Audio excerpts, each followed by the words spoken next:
Bonjour à toutes et à tous, vous êtes sur le podcast de Zélie où vous découvrez des conversations avec des femmes inspirées et inspirantes. Zélie est quant à lui un magazine numérique féminin et chrétien que vous pouvez télécharger sur magazine-zélie.com.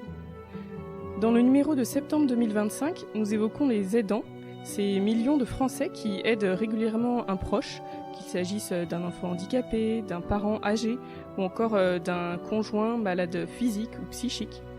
Nous parlons notamment de Charlotte qui aide son père âgé à 800 km de chez elle.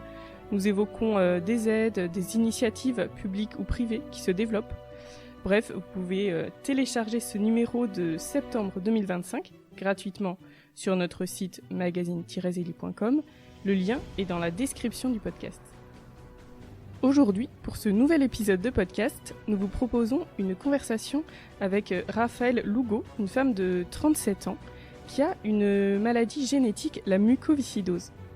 Elle nous raconte comment elle vit cette maladie, qui est quasiment invisible de l'extérieur, et qui pourtant a un impact important sur sa vie quotidienne et sur le regard qu'elle porte sur son existence, notamment à la lumière de la foi. Et petite information, pour préserver la confidentialité de ce témoignage, les prénoms ont été modifiés. Raphaëlle, bonjour. Bonjour. Alors, quels étaient vos rêves de petite fille ? Je rêvais déjà d'avoir une petite sœur ou un petit frère. Et ensuite, mes métiers de prédilection, je voulais être archéologue en Égypte antique ou anthropologue. Alors, vous êtes née avec une maladie génétique rare, la mucoviscidose, qui touche une naissance sur 3000 à peu près. Quand est-ce que vous avez pris conscience que vous aviez une maladie que les autres n'avaient pas ? Est-ce que vous avez un souvenir précis à ce sujet ? Oui, alors, comme c'est de naissance, je l'ai toujours su. J'ai aucune notion de l'avoir appris un jour. En revanche, j'ai quelques étapes d'intégration de cette information. Je me souviens qu'à l'âge de 4 ans, je suis partie pour mon seul séjour de voyage de classe, qui n'était pas très loin de chez nous. Et du coup, ma maman, tous les jours, venait me faire ma séance de kiné. Et il y a une accompagnatrice du voyage, une mamie d'ailleurs, d'un des élèves qui m'a demandé ce que je faisais pendant ces séances. Et en fait, je me souviens à 4 ans d'avoir camouflé la réalité, un peu par pudeur, un peu parce que c'était tabou aussi. Et je lui ai pas dit que je faisais de la kiné respiratoire, je lui ai dit que je faisais de la gym. Et ça l'a tout à fait satisfaite. Et c'est vraiment un des premiers souvenirs où, voilà, je sais ce que j'avais et je savais que c'était pas simple. Il y a eu une autre étape à 7 ans. On dit que c'est l'âge de raison, 7 ans. Et pour moi, ça a vraiment été ça. Parce que j'ai pris conscience de ce qu'était cette maladie, de ce qu'elle impliquait. Et je me souviens d'avoir ressenti une grande tristesse. Je pensais que c'était passager. Et en fait, cette tristesse, elle s'est transformée peut-être plutôt en gravité. Et elle est restée. Et je me souviens avoir noté sur mon calendrier les jours où j'étais heureuse ou triste. Il y avait plus de jours tristes. Et en fait, c'est resté. Et puis ça m'a accompagnée sans casser ma joie de vivre, mais avec une gravité plus jeune, quoi, que j'ai eue. Et une autre étape, c'est 15 ans. En fait, la mucoviscidose, l'espérance de vie a reculé au fur et à mesure que j'avançais. Mais quand j'avais 15 ans, je me suis intéressée au sujet et l'espérance de vie, c'était 30 ans.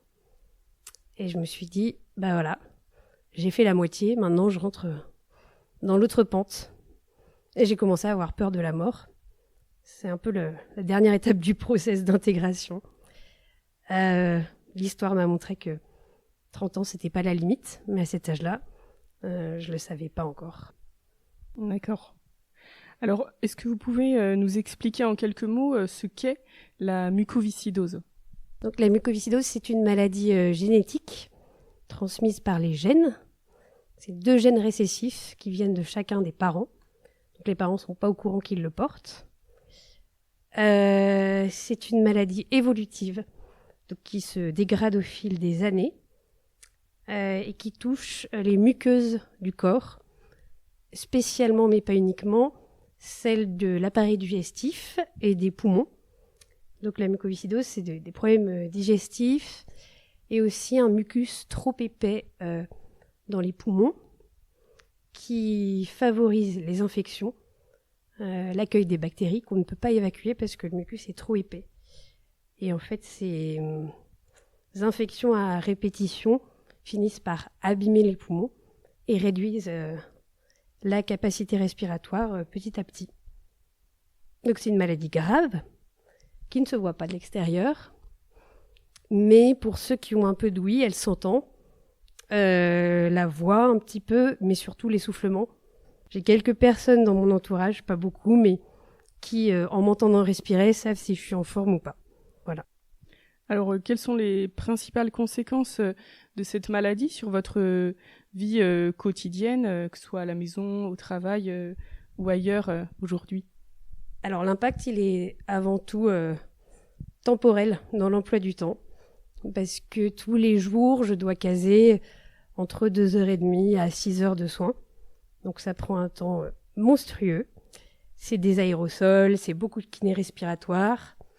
C'est du sport pour maintenir une certaine forme physique. Et quand je vais moins bien, c'est des perfusions d'antibiotiques qui peuvent durer 2 à 3 semaines. Ça, c'est pour le côté emploi du temps. Et ce qu'il faut comprendre, c'est que c'est une certaine charge mentale, parce que beaucoup de gens ne savent pas ce que tous les jours veut dire.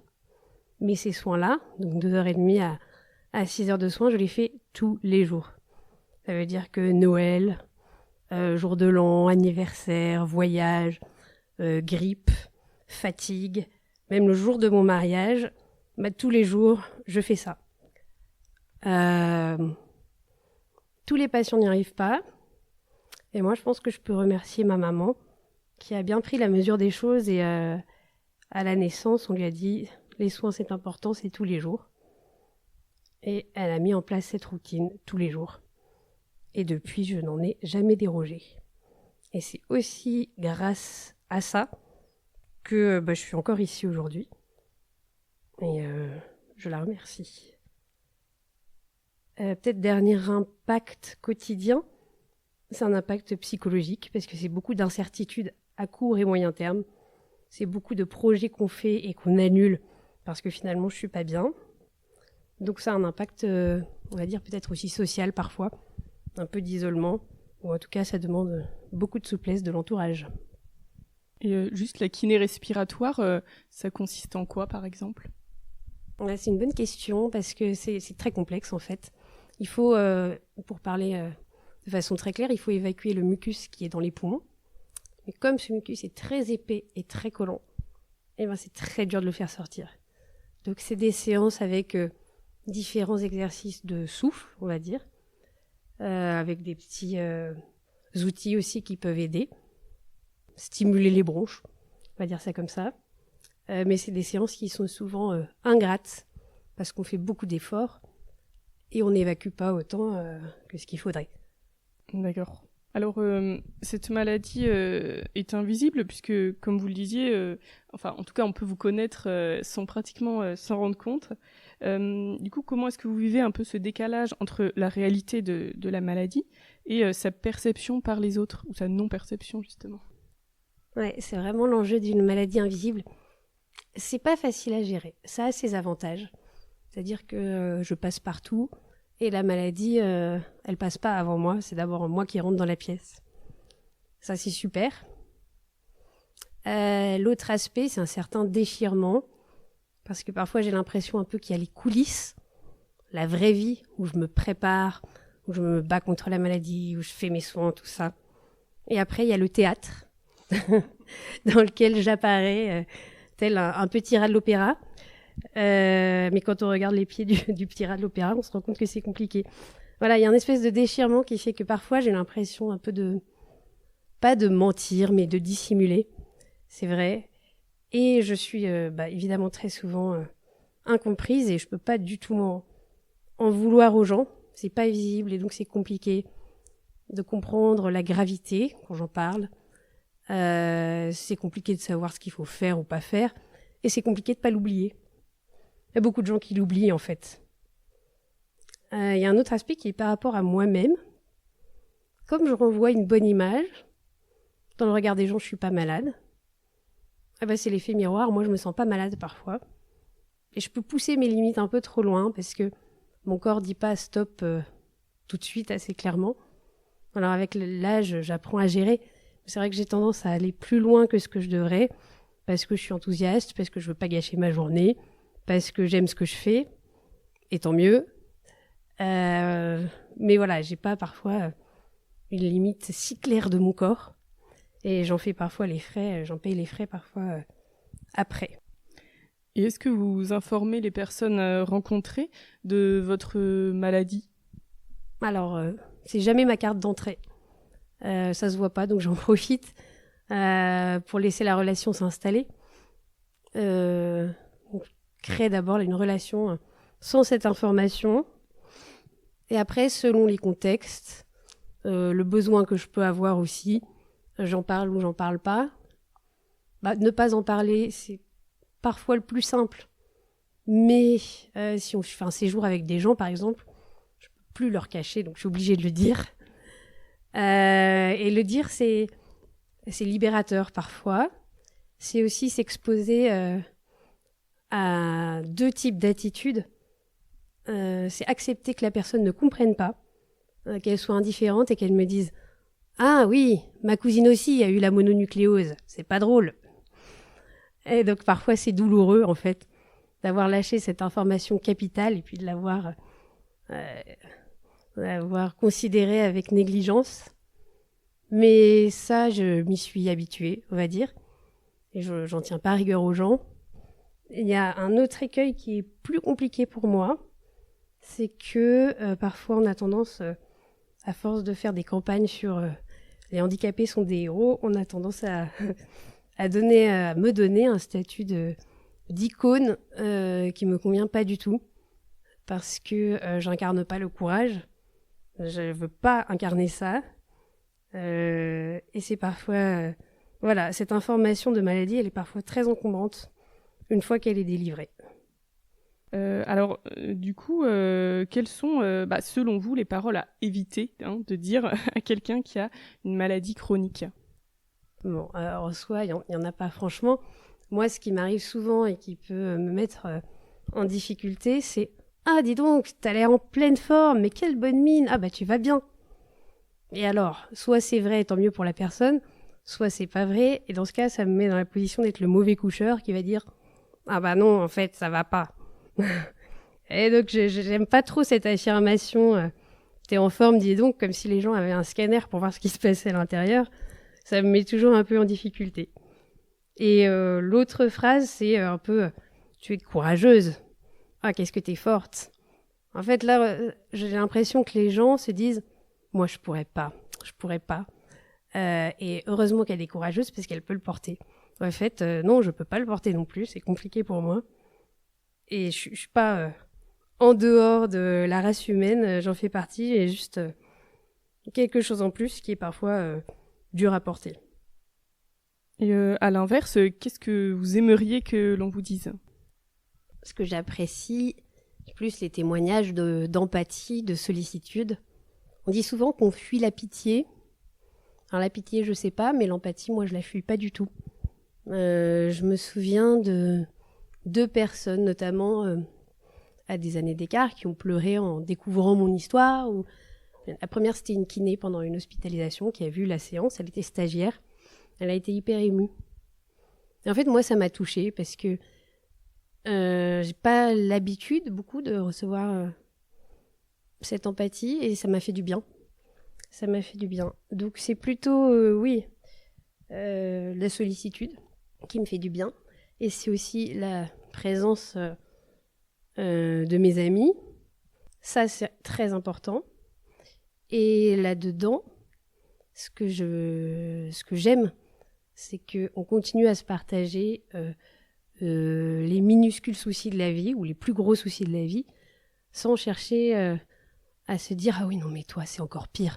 Je vais quand même pas lui raconter cette histoire. » En fait, si on se met à ne pas me raconter cette histoire, je deviens un peu exclue de la vraie vie pour un monde parallèle, et c'est pas du tout ça. Moi, je suis dans la vie, et donc les petits soucis, le rhume du petit dernier, tout ça, moi, ça m'intéresse. Et j'ai surtout envie qu'on continue à me raconter ça. Oui, c'est vrai que j'entends aussi que vous souhaitez ne pas être réduite à cette maladie qui pourtant évidemment prend beaucoup de place dans votre quotidien, mais voilà, vous n'êtes pas que une personne ayant cette maladie, quoi. Alors, il y a quelques années, vous avez rencontré un homme, Axel, qui est devenu votre mari. Quand est-ce que vous lui avez parlé de votre maladie ? Lui, je lui en ai parlé assez tôt, parce qu'en fait, dans la relation, rien que dans l'emploi du temps, la maladie, elle vient vite. Donc, c'est pas que j'ai pas envie de le voir, c'est que je ne peux pas. Et assez tôt, j'ai été hospitalisée dans notre relation. Et donc, c'est en sortant de cette hospitalisation que je lui ai révélé le poteau rose. Et sa réaction, elle me reste en mémoire, parce que, en fait, il a pas vraiment compris l'enjeu tout de suite. Et il me dit, ah bah ça va, ça aurait pu être pire, t'aurais pu être obèse. Non, mais c'est vraiment très dur d'être obèse, tu sais. Il a cette espèce de fraîcheur qu'il a gardée. Avec le temps, il a un peu plus compris les enjeux. Mais voilà, c'est comme ça qu'on a démarré, et ça a permis une certaine légèreté sur ce point-là, en tout cas. Vous avez toujours voulu être parent ? Quels éléments de votre discernement vous pourriez nous partager, puisque votre situation est un peu particulière ? Oui. En fait, il y a deux problématiques dans le fait d'avoir un enfant avec la mucoviscidose. La première, c'est de savoir si son enfant peut hériter de cette maladie. Et dans ce cas, ce serait quelque chose qui n'est pas facile à gérer. Donc, la science nous permet de faire des études de gènes et de savoir si l'enfant peut ou ne peut pas avoir la maladie. Nous, on a eu la chance, Axel n'a aucun gène de la mucoviscidose, donc on savait que notre enfant serait sain. Mais c'est pas vraiment la première question qu'on s'est posée. Moi, la question qui me venait, c'est que l'espérance de vie avec la mucoviscidose est réduite. Est-ce que c'est une bonne idée de faire un enfant quand on a cette information en tête ? Là-dessus, cette question, elle n'est pas facile. La première réponse qui m'est arrivée, c'est que quand on a eu ce projet d'enfant, moi j'avais 33 ans. Et donc, j'avais franchi une à une toutes les limites d'espérance de vie. Quand je suis née, c'était 5 ans. Ensuite, ça a été 10 ans.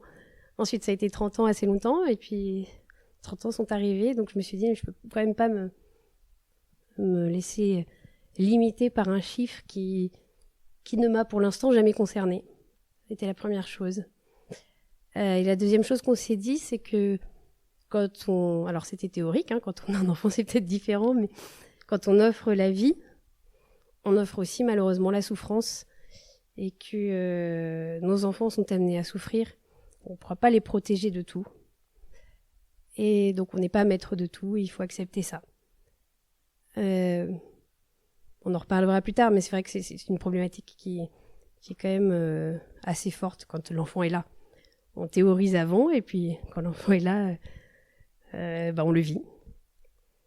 Et dernière chose, nous, on n'était pas mariés quand on a décidé d'avoir cet enfant. Et la maladie, elle a un peu joué quand même le minuteur, le compte à rebours. C'est-à-dire que j'étais en forme, que j'étais encore assez jeune. Et donc, il y a eu l'idée que c'était maintenant qu'il fallait essayer, maintenant qu'il fallait se lancer, parce qu'en plus, il y a des problèmes de fertilité dans la mucoviscidose. Donc, ça aurait pu prendre très très longtemps, ce qui n'a pas été le cas. Mais ça a aussi joué dans le temps de la décision. Alors, accoucher quand on a la mucoviscidose, j'imagine ça doit être un fameux défi. Du coup, est-ce que vous avez eu une césarienne ou est-ce que c'était une naissance entre guillemets classique ? Alors, la grossesse s'est bien passée, mais à 8 mois. J'avais plus beaucoup de place pour respirer, ce qui est le cas de toutes les mamans. Mais quand on a une capacité respiratoire limitée, ça devenait vraiment très compliqué. Et donc, l'obstétricien qui m'accompagnait a dit qu'il fallait déclencher l'accouchement. Donc, c'est un accouchement qui a été déclenché, donc long, mais qui s'est fait par voie basse. C'est quand même plus pratique quand on est quelqu'un qui tousse beaucoup de ne pas avoir une déchirure dans l'abdomen. Donc ça s'est fait par voie basse et ça s'est très bien passé. Et le vrai défi pour ma maladie, ça a surtout été l'après-naissance. Est-ce que la venue de votre fille a changé votre regard sur votre maladie ? Oui, ça a été un grand déplacement. Bon, déjà, il y a eu un impact sur mon état parce que un enfant, c'est fatigant. Donc, physiquement, ça a donné des jours compliqués. Mais la vraie chose qui est arrivée, c'est une espèce de changement de focale parce que jusqu'à présent, ce qui trônait au fond de ma vie, c'était un peu la maladie, au sens où c'est elle qui, en dernier recours, décidait des projets, décidait de ce que je pouvais faire, pas faire, et qui, dans l'intimité, reprenait sa place et le temps dont elle avait besoin. C'était un peu on va pas dire le gouverneur de ma vie, mais elle avait une grande place. Et en fait, la maternité, la venue de ma fille, ça a fait exploser cette forteresse toute puissante. Déjà, c'est un projet qui pouvait plus être mis en cause par ma maladie, puisque ma fille était là, et je pouvais pas l'annuler, comme j'ai pu toujours faire quand j'allais moins bien.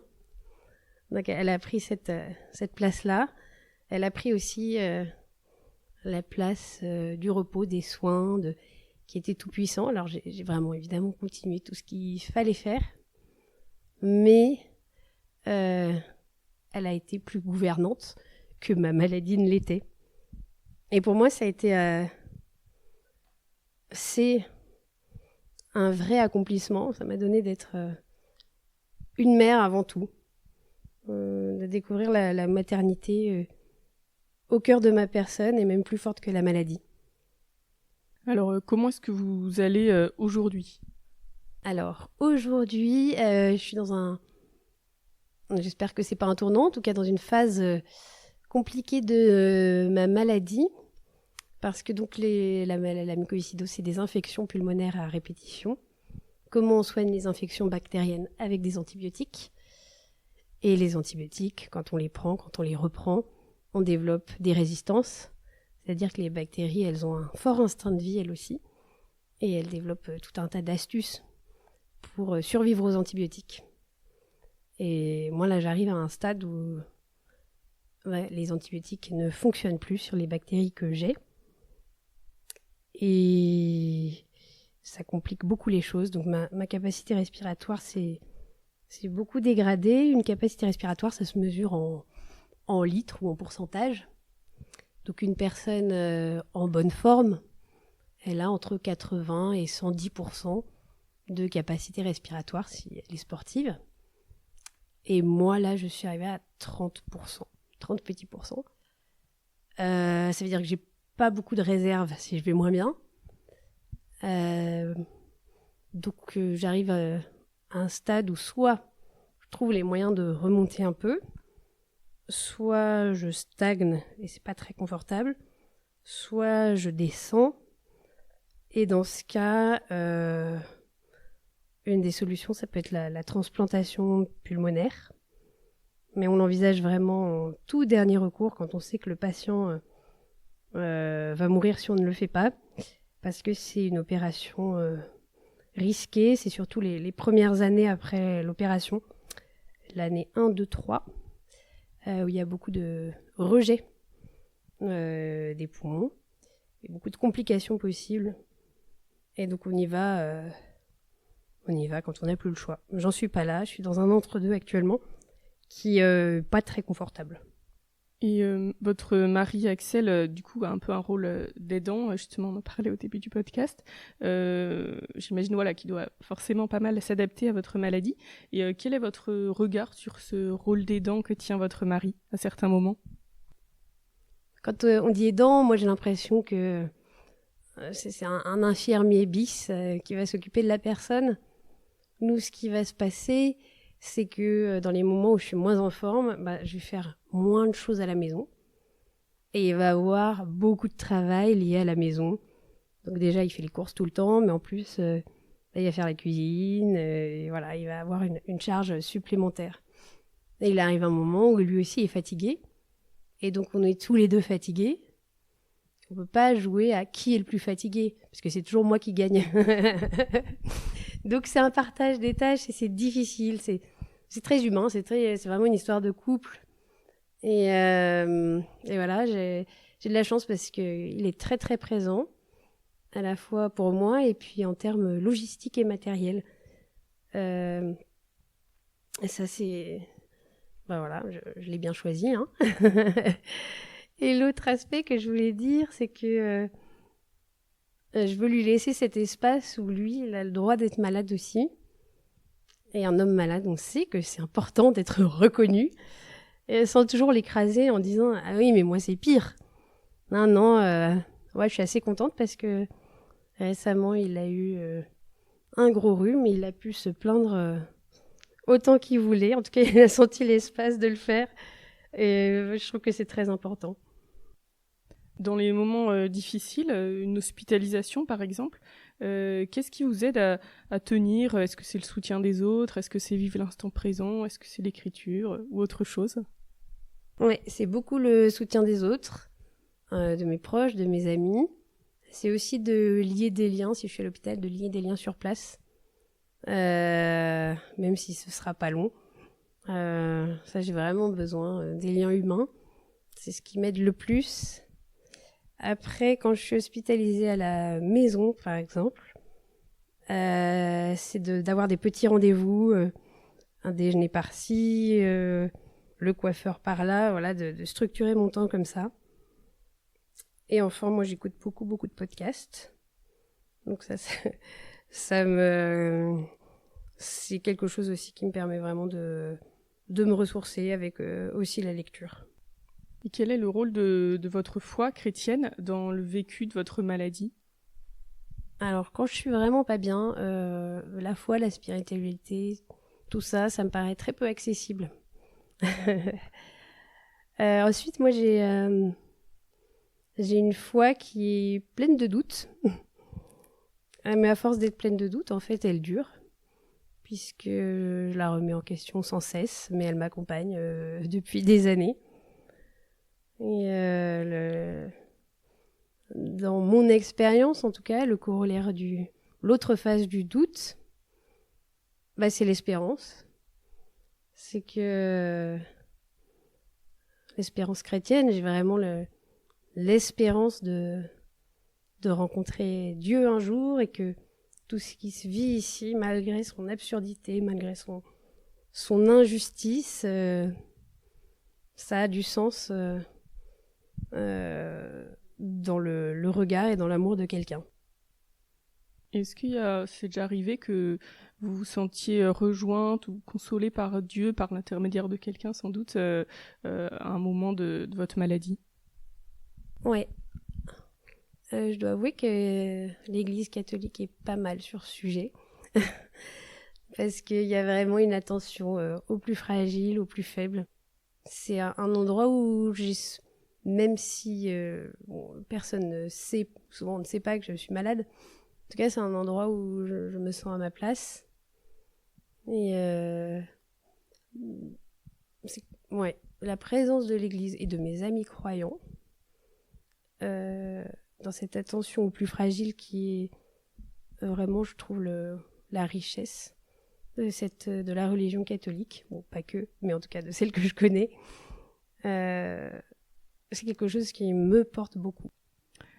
Dans notre société, la mort est un sujet plutôt tabou. Pourtant, en parler serait peut-être libérateur pour bien des personnes. Vous me racontiez que vous aviez entendu d'autres personnes donc, qui ont la même maladie que vous évoquer le fait d'apprivoiser la mort ou l'idée de la mort.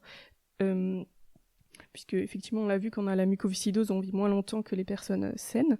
Est-ce que vous pouvez peut-être nous raconter cette rencontre? Est-ce que cela vous inspire? Oui, c'est deux patients que j'ai rencontrés dans le cadre d'une hospitalisation.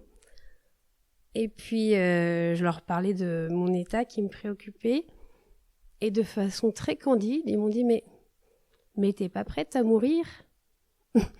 et cette question, elle m'aurait révoltée de la part de n'importe qui d'autre. Vraiment. Mais de eux qui vivent la même expérience que moi, elle m'a interpellée en fait. Et je me suis dit, c'est vrai cette histoire, mais pourquoi donc je suis pas prête? Et mon rapport à la mort, il a évolué parce que longtemps ça a été quelque chose qui m'a effrayée absolument. Maintenant, je me dis que quand même, l'écrasante majorité des hommes que cette terre a portés, pour ne parler que d'eux, est morte. Donc c'est quand même l'expérience avec la naissance la plus universelle qui soit.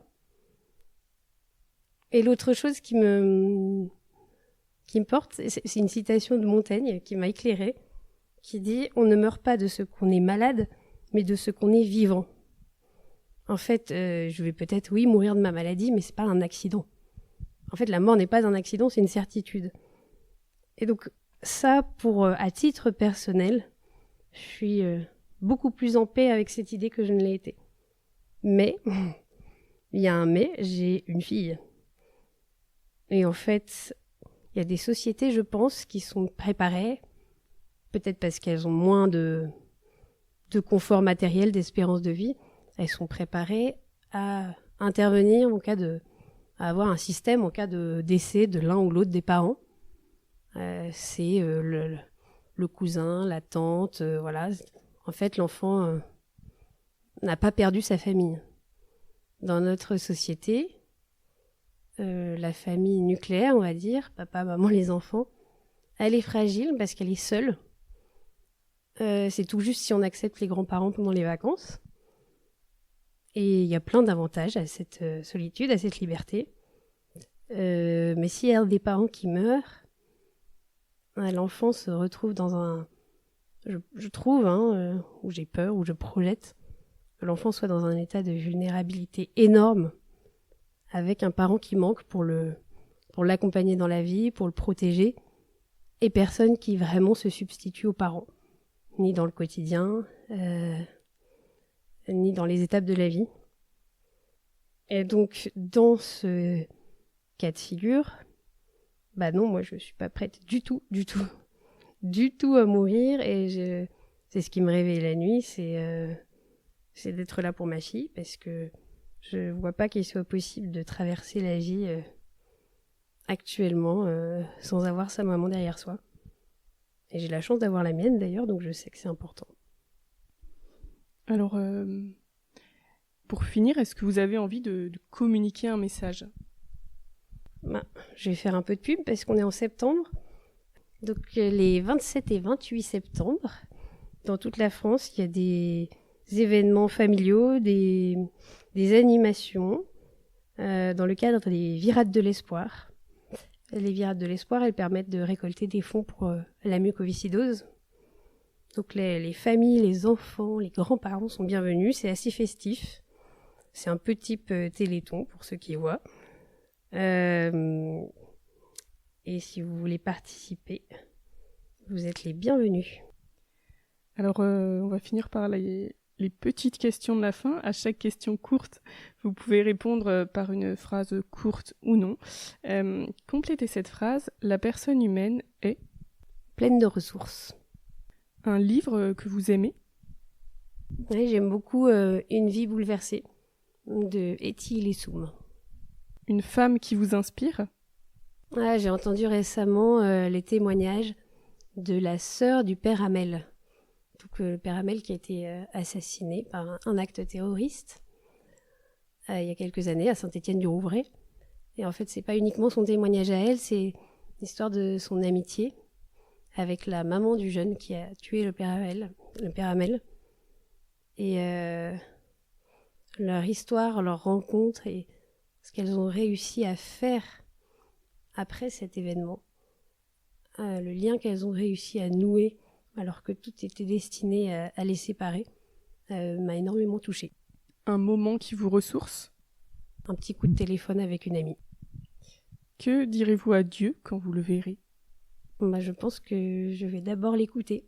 Il doit avoir beaucoup de choses intéressantes à dire, plus que mes questions. Merci beaucoup Raphaël, et merci à toutes et à tous de nous avoir écoutés. Nous espérons que cette conversation vous a plu, et nous vous donnons rendez-vous dans le numéro de septembre 2025. Le lien est dans la présentation du podcast, et à bientôt pour un nouvel épisode. Est-ce que la venue de votre fille... Ouais, c'est vrai.